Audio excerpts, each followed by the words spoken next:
Hey friend, welcome to Healthy by Heather Brown. Do terms like mental health, intermittent fasting, and buzzy wellness words make you feel overwhelmed? If you don't know where to start with loving the life you already have and letting your good things grow until they become daily habits, I got you, mama. So join me as we unpack what it looks like to live a life well loved and redefine a new approach to health from the inside out. Think of this space as your girlfriend's group text with the occasional dad joke and point of view from my Yankee hubby, Eric. We promise to give you key takeaways that you can implement right away to pursue health in your mind, body, and soul because God made us that way. Don't stress. Let's hop on this Hot Mess Express together. Hey everybody, welcome back to another episode of Healthy with Heather Brown. I am freaking pumped because today I get to welcome fellow blogger, fellow Preds fan, fellow friend, just all around awesome mom, Ashley Houston to the podcast today. Not only is she a blogger, a TikToker, and just one of the people that I relate to the most in the space, but she's also just become a dear friend where I feel like I can really talk about anything, all the things, all the in between with her, whether it be trauma, work life, kid life, like you name it. She's got two girls around my boys, same ages. So I'm excited to bring a girl mama onto the show. And Ashley also has a little bit of a secret up her sleeve. She is about to launch a new podcast called Unfluential. So we'll dig in deep right away with my dear friend, Ashley Houston. All right, Ashley, welcome to the show. Hello. Thank you for having me. I'm so excited to talk with you. And actually, I forgot to tell you this until this moment. I'm coming to Nashville next weekend to see the Preds play with one of my best friends. So are you going by any chance? Ooh, I don't have plans to. What's the date on that? It's this Saturday. So okay. This upcoming Saturday. This upcoming Saturday. Yeah, girl. Oh, gotcha. Yeah, no, I'm here. Okay, great. Well, maybe we'll have to meet up for a chaotic breakfast with our children again or something. So they can just sit awkwardly beside of each other and play on their... and not talk. Yeah. Last time we met up for breakfast and we were like, oh, we'll let the kids entertain themselves. Like there's probably a play area or something. Long story short, it ended up being too full. We went to another restaurant and they literally... I don't think they said hi. Like they did not talk. It was like a middle school dance. It really was. They just sat on opposite sides, and if they got too close to each other, they were like, It was like literal boy and girl cooties. Actually really funny though. It is. Like they wanted to talk to each other, but they didn't know how to start the combo. Right. One day. Yeah. Okay. So Ashley, I gave a little bit of an introduction about you, but why don't you tell everybody who you are, what your website is, just a little bit of general background. My name is Ashley. I'm a blogger here in Nashville. It feels so weird to say blogger now because I feel like that's such a archaic thing in people's minds, but I guess that's like the way I want to describe myself because I just hate the word influencer, even though, we do influence. I just feels like super superficial is that right? To me, but so we'll just go with content creator. Perfect. I do have a running blog where I publish articles probably anywhere from 3 to 4 times a week. I'm really active on TikTok. I'm more personal on TikTok and it's a grittier side of me. And then of course I'm on Instagram and I feel like that's maybe a more, of course, filtered version of me. Yes. Aesthetic version to a degree. But I basically, my whole platform it's just life. It's just a lifestyle account. A lot like yours, like you said, of course, Heather, to where I just talk about like all the ins and outs and being a girl mom. I'm married to a tech startup guy who is like the most brilliant man in the world. And we're just over here living our lives in Nashville. That's right. And you just moved, which is a pretty big deal, I feel like. Yes, we're trying to get settled. Ugh. Yes. And launching a podcast, all the things. So tell us. Writing a book. And writing a book. It's fine. You're not busy at all. No, not at all. In the world. Not at all. So tell us a little bit about the podcast and the book. So the podcast, I'm starting with a friend of mine who ironically is also from East Tennessee. We did not know each other there. She interviewed me for the news. She's one of the main news anchors here in Nashville. Her name is Nikki Burdine Williams. We met because she interviewed me for a segment on influencers, which is hilarious. It was like hilarious. Yeah, it was like gosh, I mean, 5.5 years ago, I think that she interviewed me. because it was kind of like a newer thing, especially here in Nashville. I was one of the like OG people here. And then turns out we knew each other. She went to high school with my husband. Um, and anyways, the podcast is primarily it's women focused. That doesn't mean that men, can't tune in, but like if they want the inside scoop to the female, then maybe they should. But it's a lot of just struggles that we have as women and a lot of things that we don't necessarily talk about. I'm a pretty much open book. So I think we're going to have an array of people on there. And the topics are pretty much endless, but the podcast is called Influential. And that's kind of just because I'm the worst influencer there is. And she kind of just fell into it. So I love it. So Ashley and I, although we're both from the South, we actually didn't meet for the first time until we were at New York Fashion Week. And what year was that, Ashley? Do you remember? Oh, that was like 2017. Yeah, like literally somebody called me a dinosaur the other day of like the blogging industry. And I was like, oh I guess that's a compliment. That's nice. Yeah, exactly. But anyway, so I'm really, really thankful that out of all your busy chaos you have going on that you took time to talk today. So what made you first decide to start blogging, Ashley? Because obviously back then it was like, what is this blogging thing? Right. And then now what does that look like for you as you're evolving and like really focusing on different platforms? It's definitely evolved a lot since then. I started it personally because whenever I had my oldest daughter, I quit my job because financially it just didn't make sense for me to kill myself to make what I made and then have to turn around and pay a majority of that for daycare. So my husband and I decided that I would stay at home. And a lot of stay-at-home moms can attest to, I'm sure, I just really lost myself for a minute and didn't even know who I was. I felt like I was just her mom and his wife. And that just wasn't really working out for me mentally. So as soon as she started preschool, and again, this was kind of new, so it wasn't like a big thing at that point, but I knew a girl who did it. And I was like, ooh, tell me about that. Because I love to write. Like I always said when I was younger, like I wanted to be a writer, but which in turn, actually it worked out. But I went to school for marketing because I thought that's where the money would be. Sure. And it did end up paying off. So now I can write and use marketing. But so I started a blog. I initially started it as a fashion blog because I think I kind of thought that's just what you were supposed to do because that was very oversaturated at that point. Right. And then once I had Charlie, my youngest, it just didn't feel authentic to me. I mean, I look like, and I wish you could see my outfit right now. I literally have sweatpants on. Just, have the hair and makeup done, but nothing. I was gonna say, but her hair and makeup looks A++. Well, I'm shooting content after this, but thank you. But yeah, so I kind of funneled it more into a lifestyle blog where I talked about parenting, talked about a lot of life, just situations. And then that really fulfilled me. Like it started to really fulfill me because I got to talk about things that matter. And then I've kind of migrated semi-recently more into, this isn't what my blog is about, but I have talked about a lot of mental health stuff, a lot about trauma, which is what my book is going to be about as well. And I mean, as things change, it's kind of like you just have to learn to evolve. And I know we talk about this a lot as friends. Like, when I started out, it was primarily on my website. And then, of course, Instagram was kind of newer. So I did post on Instagram. It was a lot easier to grow on there then, which as well. And now it's just like, unless you go viral on TikTok or on Reels, like you're kind of just like creeping, 100%. And then, TikTok, of course, which during 2020, when the world shut down, it was kind of just like a fun thing for me.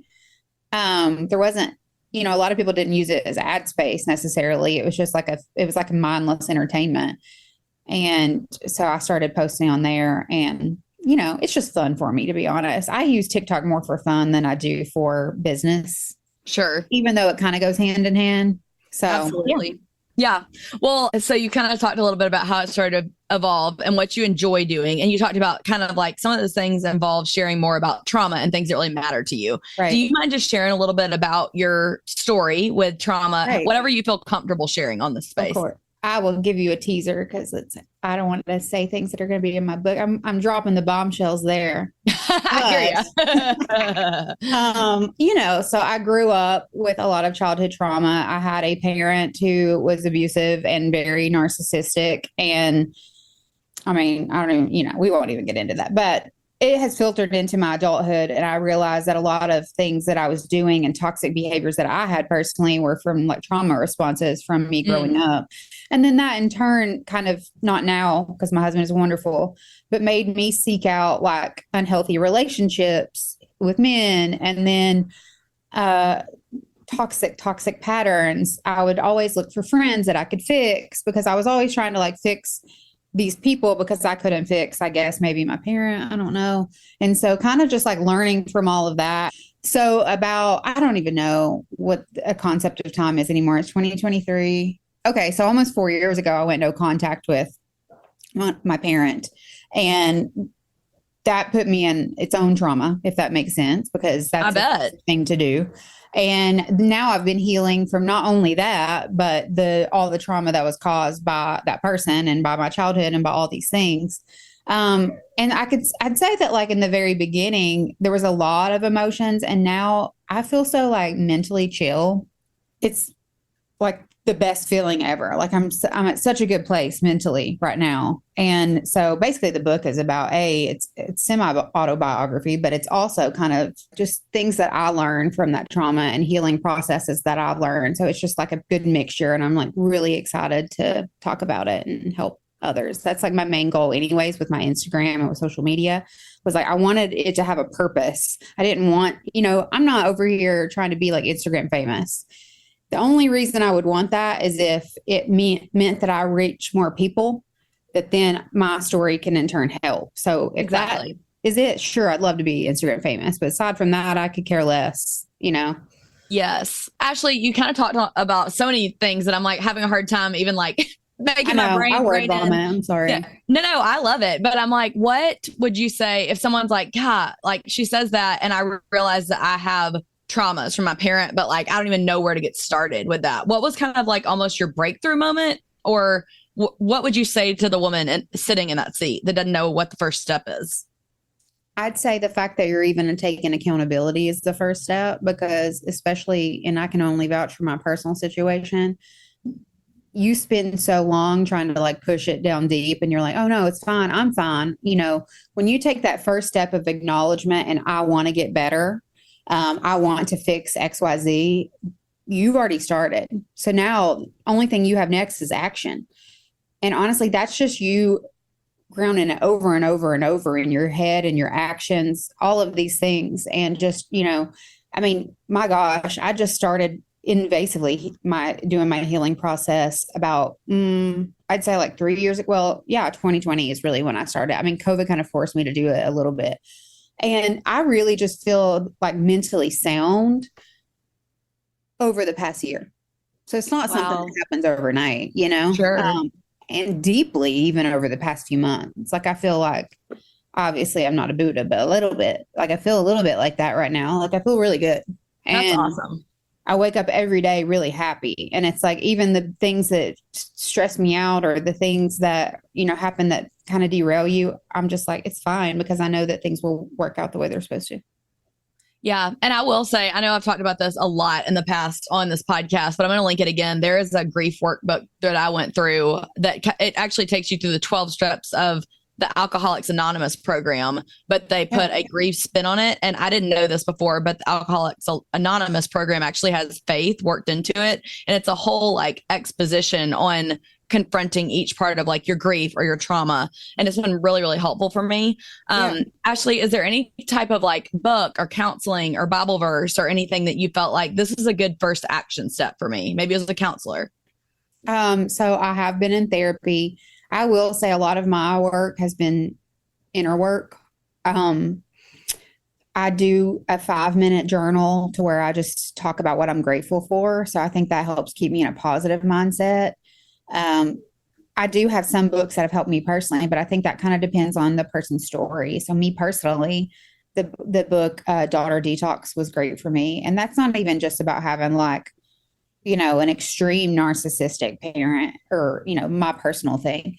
It's a lot of things that we encounter. It's like all kinds of traumas is what I'm saying, like as the daughter, that we encounter. So I think that it's a really great read. I love The Secret. That has helped me like stay funneled into like positive mindset. Okay. And then this one, it's got a really raunchy title, so I'm sorry, but not raunchy in that way, but it's called I'm Glad My Mom Died. Okay. It's by Jeanette McCurdy. Okay.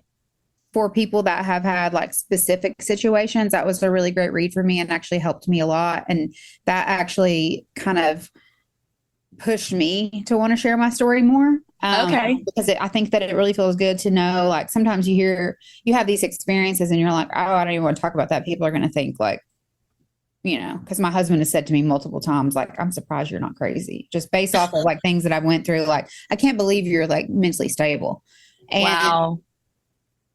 to hear someone else share those stories, you're like, oh my God, I'm not alone. So that makes me want to share my story because then I Absolutely. want people to feel like that by hearing things that I have to say, Yes. So Ashley, one thing that you and I talk about / commiserate on often is like the pitfalls or the hard parts of Instagram and social media. So you've talked a little bit about how like your favorite thing about social media obviously is in your business is that you get to help people. So like conversely, what would you say are some of the hardest things about social media? Not even just as like, yes, you and I consume social media, but as a content creator and as a business owner. I think that it's super easy to get wrapped up in it on all ends for that matter. I think that even, as a consumer, I think there's a lot of comparison, but as a creator, there's a lot of comparison for me. I've had to, and I'll just say some things that have helped me is muting a lot of people. Like if I see their stuff and it makes me feel bad about myself or it makes me feel like less than, I don't care if they're a great person. I'll mute them because I'm protecting my own peace at this point, and I don't have to feel guilty about like muting someone or even unfriending someone. I usually don't take it to that degree, but like I don't, if their stuff doesn't make me feel good, I just don't look at it. Another thing that's been really good for me and has been something kind of semi-recent that I've been doing is just taking space away from it. Like I don't need to be on it every day. True. And right now I take like days off, to be honest. I create behind the scenes, but I don't go on there and consume. So like just trust your gut. And if something isn't feeling right or you're starting to feel like your mental health shift, it's okay to disconnect and just take care of yourself. So yes, same. I totally agree with that. I try to take off every Friday and usually one other day of the weekend, just like you said, because it's just so overwhelming and you don't realize. We actually just recorded another episode of the podcast that I'll link in the show notes when it's live, but with a psychologist. And she was talking about how you just don't realize how much the noise of social media affects your real life. And so she was like, she even took 6 weeks off social media because she was like, I just needed to like detox from it, So I think there's so much power in doing that. So I think we can both agree that being more public on an app like Instagram or TikTok can be taxing, obviously. Yes. And there's a lot of pressure that can take a toll on our mental health, especially if you're already dealing with things in your personal life. What would you tell someone who is feeling very just overwhelmed with it all? With social media? And their real life. Because I feel like you and I have talked so many times. We've been like, I'm sorry, I haven't gotten back to you in 2 weeks. I'm moving. This kid has a stomach bug. This is going on. But then like I have 5 contracts that are due for brands. You're just like, oh my gosh. So I was just talking to my friend Jenny, who's a content creator the other day. Well, I've talked to her multiple times about this because she's got like 7 kids. And so she takes like a lot on, And so my advice to her, and I'm trying to take it myself, it's way easier sometimes to give people advice than to take it. Absolutely. But is kind of circling back to what I said a minute ago, is just like disconnecting for self-care. And that can mean all kinds of things. So like, as an example, have you seen that? It's kind of going around TikTok. It's called Lucky Girl Syndrome. I don't know if you've seen it. It's like viral right now. Okay. But it's basically like every day throughout the day, repeating to yourself this mantra of like, I am lucky, good things happen to me. I'm not saying to do that now. I do think that that's probably helpful for your, self-esteem and your mental clarity. I think it's just all day long talking kindly to yourself in general, just affirmations. And it's like scientifically proven to, do all these things, like boost your confidence, help your self-esteem, reduce anxiety and stress, like all these things. So when things start to get really tough like that, like, okay, and you are too, and I know this, I'm really notorious for taking on a bunch of stuff. And then just like, I've realized that I'm addicted to stress and I'm addicted to chaos, actually, because I think I perform better in it, but Same. It's really not good for me, Same. And so especially during the holidays when I normally would just pile it on. I was like, is this serving me really though? Like Yeah. I'm killing myself to do all of this, like during a move. I don't need to.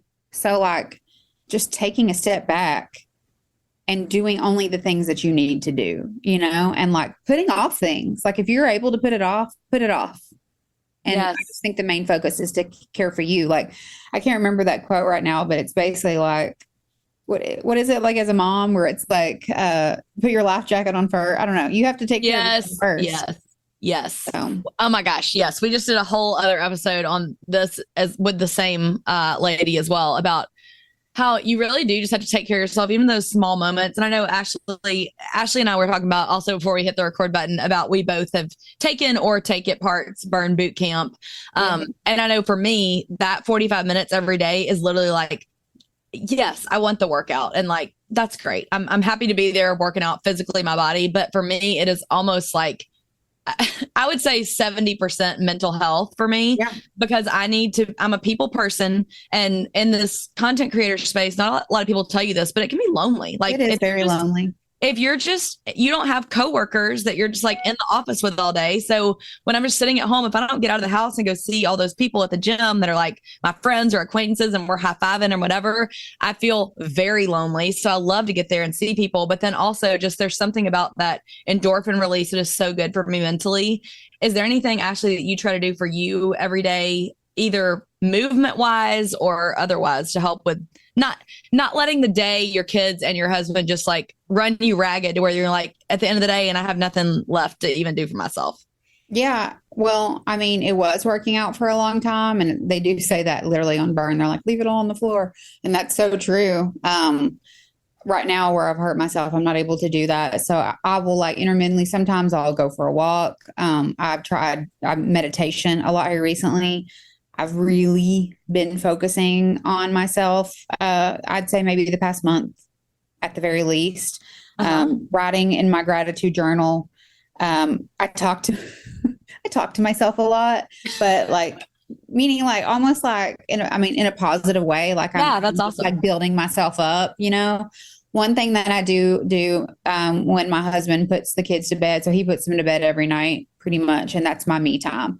And that's just whatever I want to do. So like, let's say I want to watch a TV show. I'll watch a TV show by myself that he doesn't watch, or I'll read a book, or I'll do masks or whatever. So I kind of just use that time to unwind. But another thing that I've been kind of doing lately is if I'm tired, and before I had that like toxic American mindset of like no sleep for the weary or whatever. And I like rest. Rest is huge for me. Even if I'm not like taking a nap, like just resting and like resetting. And that is something I'm trying to implement a lot more to kind of like take care of myself. I am forcing myself now to take baths. I never used to take baths, but I'm like, hard. It is hard, but it's something that forces me to just sit there and be still. And, like sometimes I'll play worship music. And like you said, sometimes I'll read and sometimes I'll do a mass simultaneously. But I'm really trying to like slow down, rest and like figure out what do I need that night, So I think a bath is perfect for that because I agree. Like it's actually really hard to take a bath for people that have that mindset because it's like hard to like not do anything for that. Right. Moment. Right. And I love it that it forces me to do that. I'm glad that you're doing that. I need to do that too. Thanks. I'm like, I'll text you next week and be like, all right, what day are you taking a bath? Yeah, go take your bath. I'll be your accountability. Okay, let's see. I am trying to think. Oh, you mentioned earlier, obviously, about trauma. Do you mind sharing, even Ashley, like one thing that you feel like you've learned in this past year about trauma and maybe you've been able to share on TikTok? Like, can you even like put into words, like what does that look like to share such a heavy, like weighty thing on social media? You know what's weird? Especially coming from someone that's like introverted like me. I'm actually like introverted. Like people think I'm so outgoing because they see me on social media. And it's like really, if they saw me when I very first started that even, they would laugh because I was so uncomfortable talking to like my phone or like my camera, even though it was just me. I would mess up so many times and I would stop it. And so it's just second nature to me now to do that really. I would honestly say that weirdly enough, it's a form of therapy for me. And that's why I do it so much. It actually helps me. So like, That's not cool. only am I helping other people now because they're seeing this and they're feeling like relatable to me. And they're like, oh, well, she went through, all this stuff. It's actually like a secret that it's therapeutic for me as well. And that's why I do it. Like, it's helping me to help you. Yeah. So You heard it here first, folks. Yeah, there's a There's beauty a in secret. that, really, though. There is. Like, and more people need to realize that. Like, when you start sharing your story, whatever that may be, it feels good to like get it off your shoulders. It does. It does. So, And you saying that, it's like, that is totally what the podcast is for me. Like, I love sharing about my postpartum depression, letting women know, like, that's okay. Like, if that happens, like, it feels like it's so taboo or taboo. I don't know. You're asking the wrong person. Taboo. Y'all can make fun of me later when you listen to this episode, but it feels so taboo. That's it. When you, like, can't talk about things freely.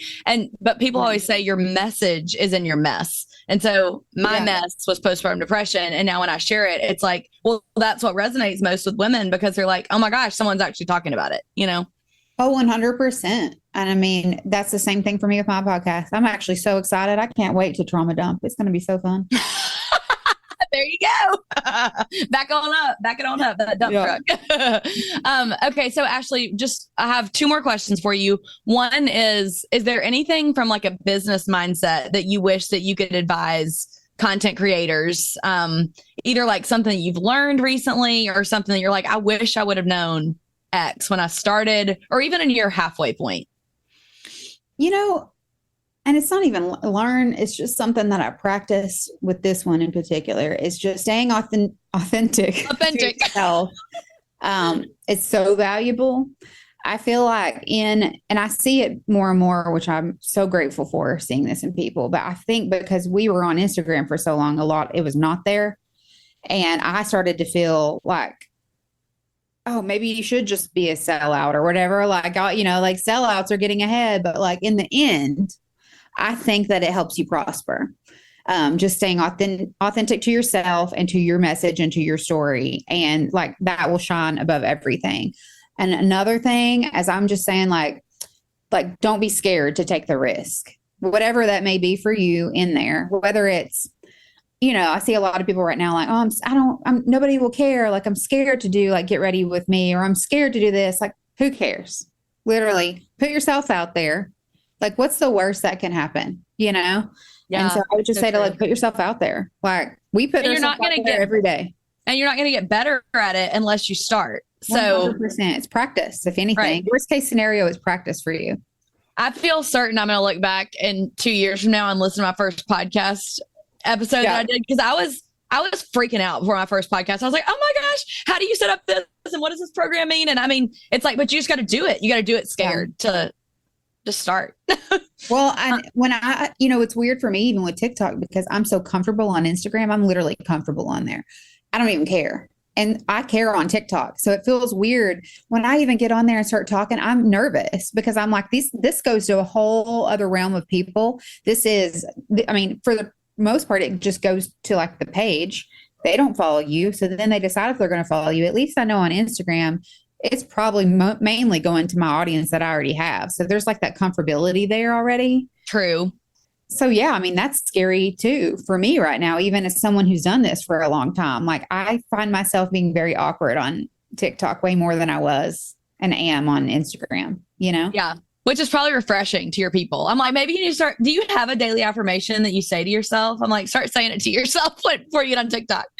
Yeah, no, I've been practicing a lot of affirmations over the past 2 weeks, and I can see a drastic difference in my overall mood. And so I say all and any of the affirmations that help.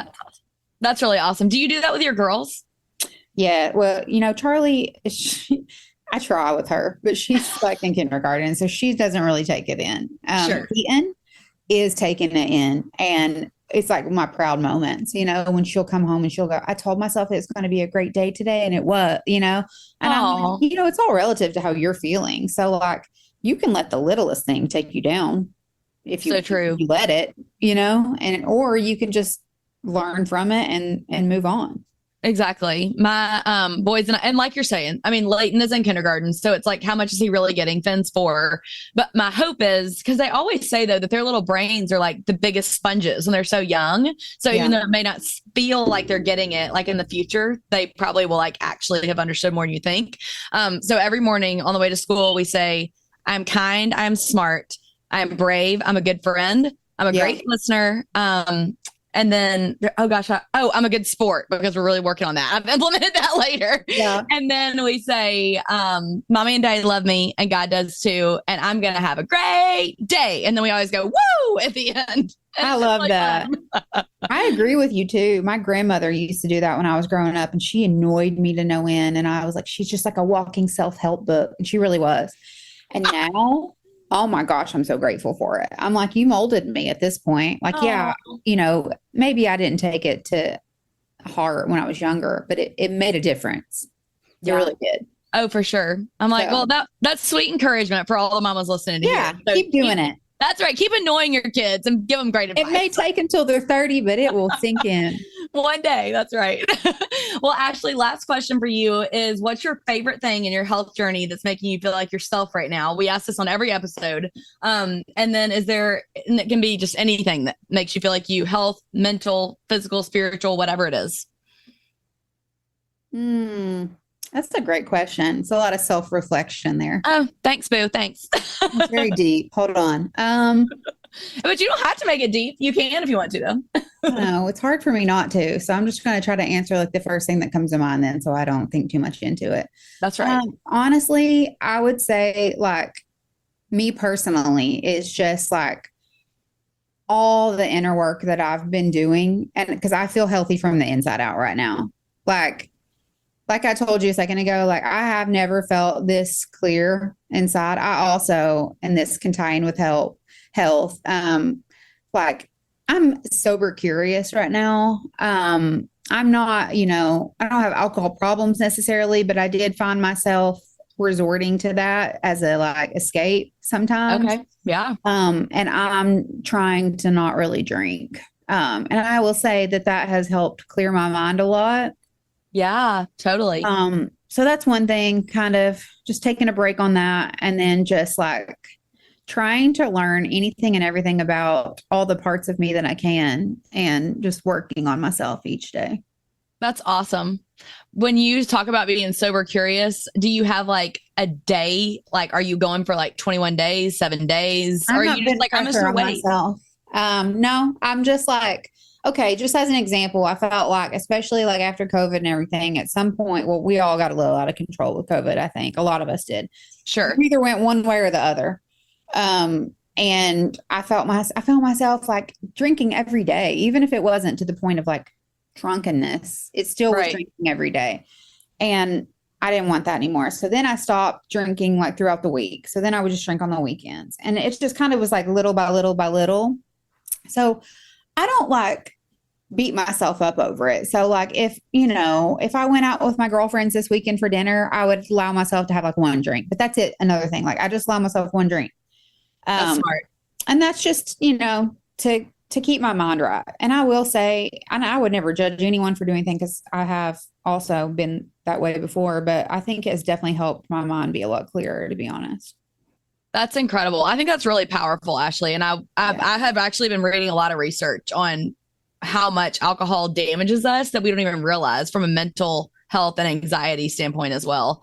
So yeah, I definitely agree with you, Ashley. I think that there's so much coming out now about mental health and anxiety as related to alcohol. And so I just think that's really cool that you're trying that out. And I think that you should report on that on TikTok. That'd be really cool. I will. I'm just, taking it day by day, but it is something that I'm going to talk about more and more.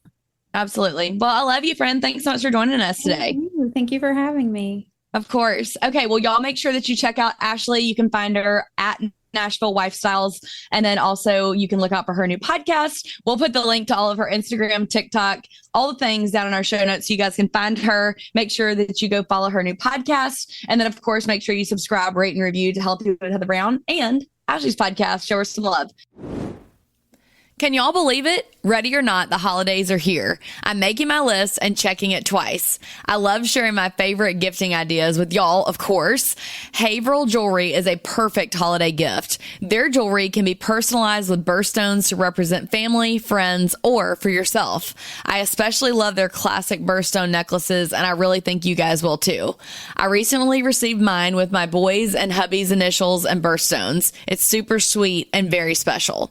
Haverhill Jewelry is made of solid 14 karat gold and made to be worn every day. You never have to take it off during exercise, the shower, or sleeping, so you don't forget to wear it. So I love that part.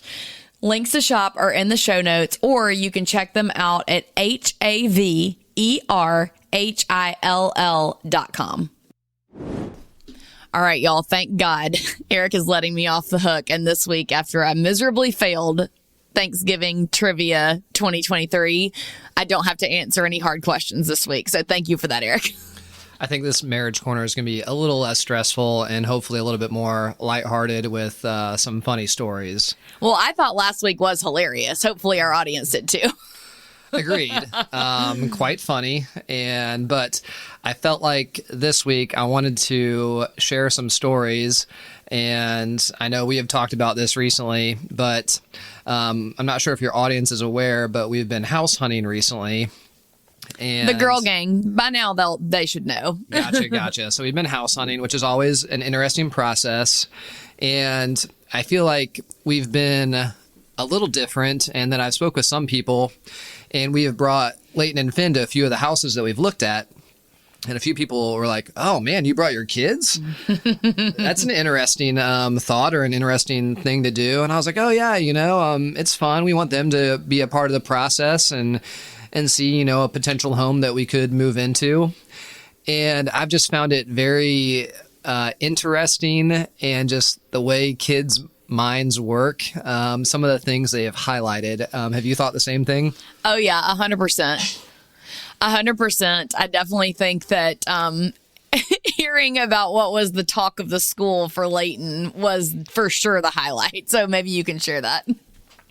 Yeah, I would agree. I think that is definitely one of the highlights. And so one of the homes that we went to look at and tour, it had a specific item in the backyard. And it was actually a hot tub. And I know probably there's a lot of people out there that have some strong opinions about hot tubs. There's a lot of...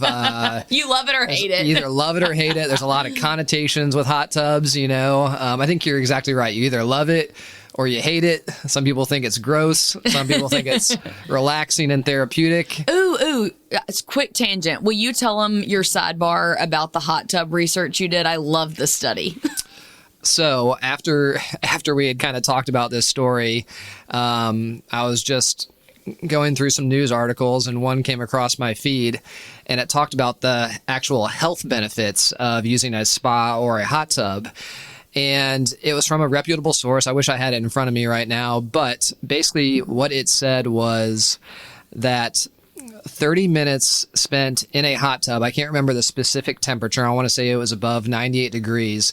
30 minutes in a hot tub was equivalent to a vigorous 30-minute walk, essentially, in that it increased... Oh, no, it's a jog. 30-minute jog. 30-minute jog. In that it increased your heart rate on a comparable level, and they also monitored decrease in cortisol levels, which cortisol is related to stress. It decreased stress as well, too.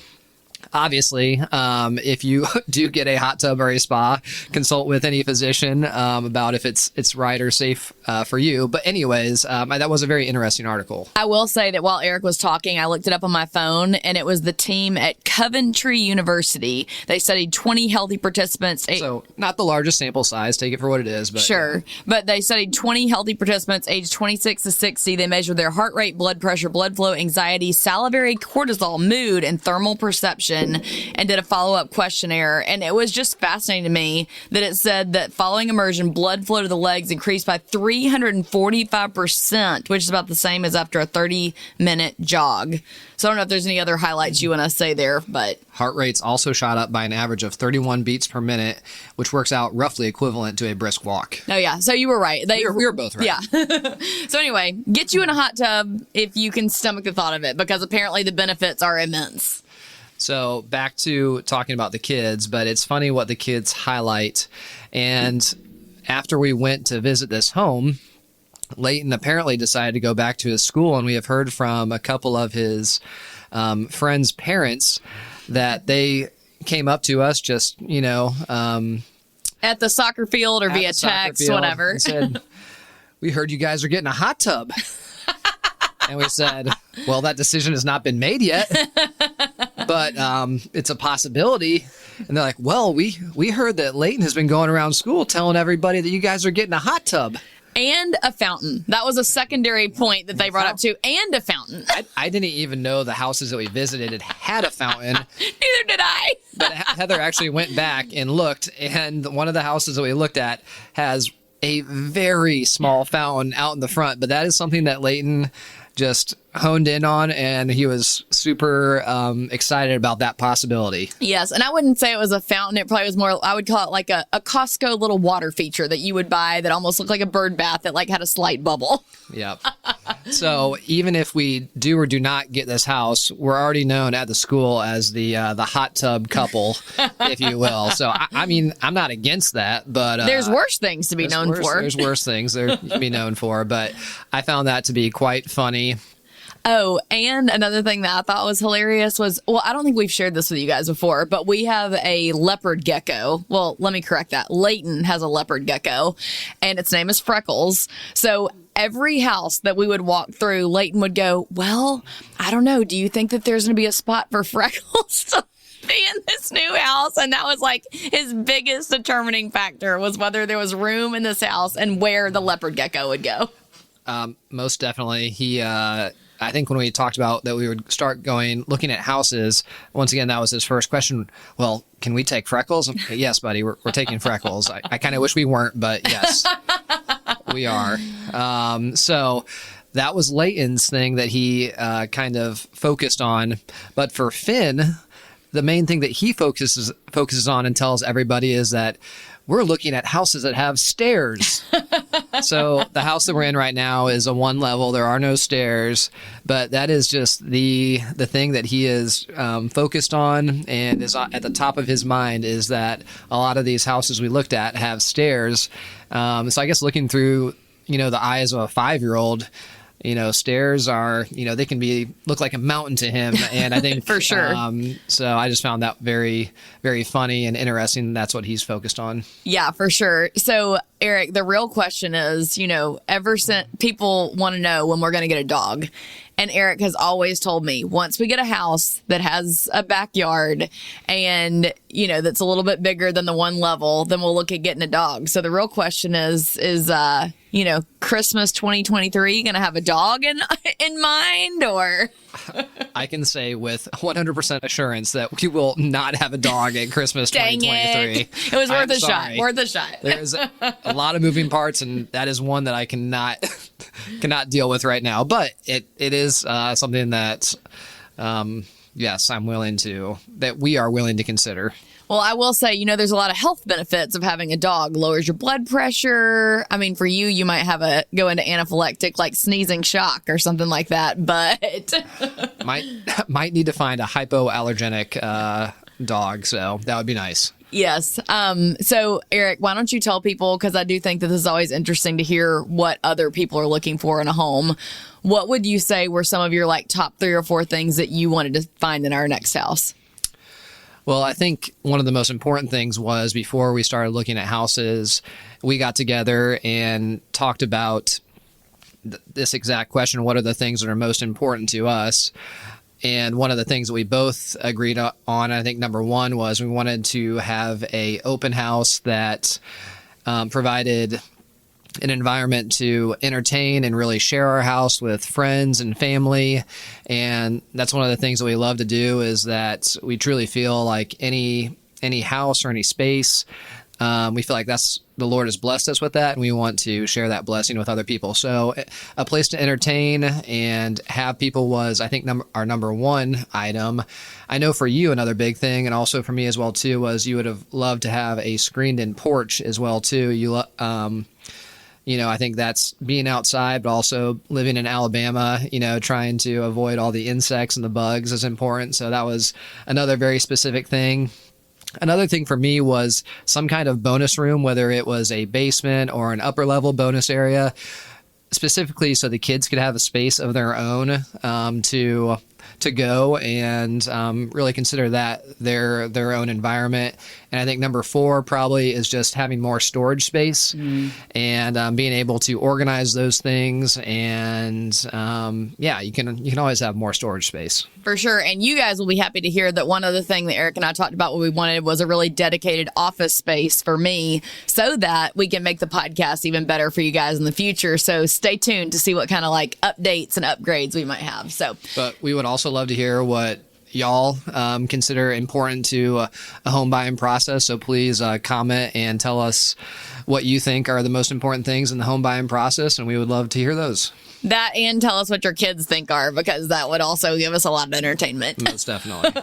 Okay, well, we love you guys. We hope you're having a great, I guess you've wrapped up your Thanksgiving, your Black Friday, your Cyber Monday. We love you all so much. Can't believe we're now hurtling towards the Christmas season. So if you're just catching this episode, I highly encourage you to go binge the rest of the season, where we're talking mostly about emotional health and how it ties in with your mind, body, and spirit. You guys are the best. We love you. Once again, we're so thankful for you. Talk to you next time. Bye.